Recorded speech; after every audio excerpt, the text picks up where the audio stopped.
नमस्कार, वंदे मातरम दोस्तों इन 4-5 सालों से पता नहीं हमारे युवा जिन लोगों व अपसंस्कृति के प्रभाव में आकर चकाचौंध की कृत्रिम दुनिया में खोते जा रहे हैं, उसमें सबसे ज्यादा असर पड़ा है सोशल मीडिया नेटवर्किंग का। जिन भाइयों को पढ़ाई, कोचिंग, भर्ती, कंपटीशन पर फोकस करना चाहिए, वे फेसबुक पर नई नई स्टोरी लगाने, व्हाट्सएप पर स्टेटस लगाने, नए लुक में अपडेट होने, हरियाणवी लहजे में डॉन बनने, साथियों का एक ग्रुप बनाकर गैंगस्टर टाइप छवि बनाने, तेज स्पीड में बाइक चलाने, मुर्गे जैसी कटिंग और बकरे सी ढाडी रखने, सारा दिन लूडो खेलने, होटल मिडवे पर जाकर बर्थडे सेलिब्रेशन और रोड किनारे बैठकर बियर पीने, शराब ठेकों पर झगड़ा करने, अपने पथ भ्रष्ट साथियों के साथ मिलकर हथियारों के साथ फोटो अपडेट करने, बुलेट, गेटवे, स्कॉर्पियो और कैंपर के साथ स्टंट करने, अपने आप को पॉलिटिकल किंग मेकर समझने, उधारी के पैसों से गांजा, चरस, स्मेक और अफीम, डोडा, दारू पीने, सिगरेट फूंकने, हथियार लहराने का शौक रखने, हरियाणवी भाषा में बात करने के प्रति ज्यादा झुकते हुए दिखाई दे रहे हैं। और इनमें से अधिकांशतः ग्रामीण पृष्ठभूमि के निम्न मध्यम वर्गीय किसान परिवारों के बच्चे हैं, जिनसे उनके परिजन उज्जवल भविष्य की उम्मीद रख रहे हैं। परंतु ये मुर्गा कटिंग वाले डीजे के डांसर अलग ही दुनिया में जा रहे हैं। यदि उनके परिवार वालों ने समय रहते इनको नहीं रोका तो इनका भविष्य अंधकार में हो जाएगा। ये दिग्भ्रमित लोग सीधे सरकार से टकराने की बात करते हैं, पुलिस से हमेशा अपने को सुपर समझते हैं। यदि इसी तरह नशे में चूर रहे और समय रहते परिवारजनों तथा समाज के प्रबुद्ध जनों ने ध्यान नहीं दिया तो इसका परिणाम बहुत बुरा होगा। दरअसल वैसे ये कल्चर कमोबेश हर क्षेत्र में बढ़ती जा रही है और इसके पीछे जो लुभावनी चीज है वह है चमक दमक, अपने आप को सुपर बताने और दिखाने का आकर्षण। हरियाणा, पंजाब जैसे संपन्न प्रदेश के युवा अगर कुछ कर रहे हैं तो वो ऑलरेडी संपन्न है।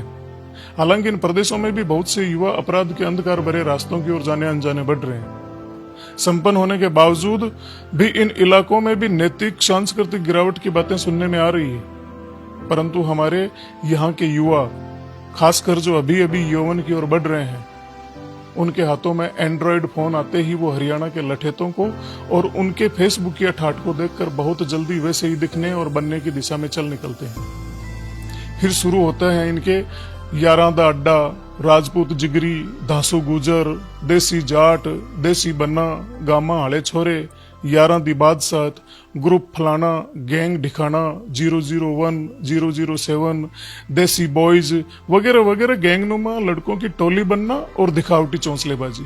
काम के नाम पर माफिया लोगों के साथ सेल्समैनी, टोल प्लाजा पर काम, रॉयल्टी नाकों पर काम, जिनमें 5-7 हजार से ज्यादा कुछ मिलता नहीं, पर वहां फोगट की दारू और रोटियां मिल जाना, ये इनके लिए सबसे ज्यादा जरूरी है। और चकाचौंध की दुनिया, डोडा पोस्ट, अफीम तस्करों के प्यादे बनना जो सारा कैरियर बिगाड़ के रखती जा रही है। दूसरा कारण, लोकल राजनीति भी इस खेल में बहुत ज्यादा जिम्मेदार है। आजकल के चुनावी सीजन में हर नेता को इन फेसबुक या युवाओं की टीम चाहिए जो 5-7 गाड़ियों में भरकर जिंदाबाद जिंदाबाद के नारे लगाते रहें। इसके बदले हर रात उन्हें चुनाव के दौरान फ्री की शराब और खाने पीने की सुविधा मिल जाती है। ऐसे माहौल में ये नासमझ उन नेताओं को अपना गॉडफादर समझने लग जाते हैं और नेताजी का भविष्य तो सुरक्षित हो जाता है, पर इनका खुद का भविष्य चौपट हो जाता है। तीसरी बात यहां आती है, वो है परिवार व समाज की अनदेखी और निष्क्रियता। आज समाज और परिवारों में इतना विखंडन बढ़ गया कि अगर पता भी चल जाता है कि कोई गलत दिशा में जा रहा है तो भी हम कोई कदम नहीं उठा पाते। इसका एक कारण बुरा बनने से बचने की भावना भी है।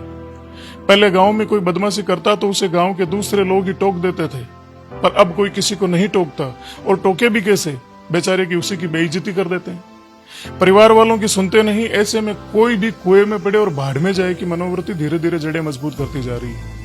इस प्रकार के भटके जीव हो जाते हैं अविवेकी और कुंठित। गुस्सा इनके नाक पर, कोई कुछ बोल दे तो मरने मारने को तैयार, शौक पूरे करने के लिए हर हद तक ये जाने को तैयार हो जाते हैं। बढ़ते नशे के प्रचलन, अवैध हथियारों के शौक, इश्कबाजी और गैंग्स प्रवृत्ति ने बहुत से युवाओं को बर्बादी की ओर धकेल दिया है। अपराध संबंधी घटनाएं दिनों दिन बढ़ती जा रही है। आने वाले समय में ऐसी घटनाओं की पुनरावृत्ति बार बार हो सकती है, ये संदेह है। अभी समय है हमारे पास कि हम सचेत और जागरूक होकर इस बर्बादी के रास्ते पर अंकुश लगा सकें।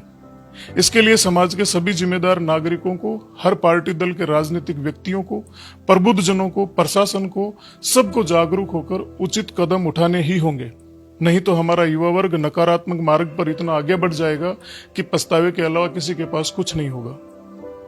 समाज के प्रत्येक जागरूक व संजीदा साथियों से मेरा विशेष आग्रह है कि शहर, गांव और ढाणी ढाणी तक जन जागृति अभियान चलाएं और यदि इस तरह का कोई भटका युवा साथी आपको मिल जाता है तो उसको किसी भी कीमत पर पुनः सामाजिक सरोकारों से जोड़ दीजिए।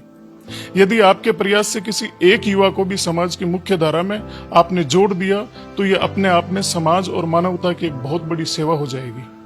आखिर में एक बात जिसे आपको जरूर जानना चाहिए,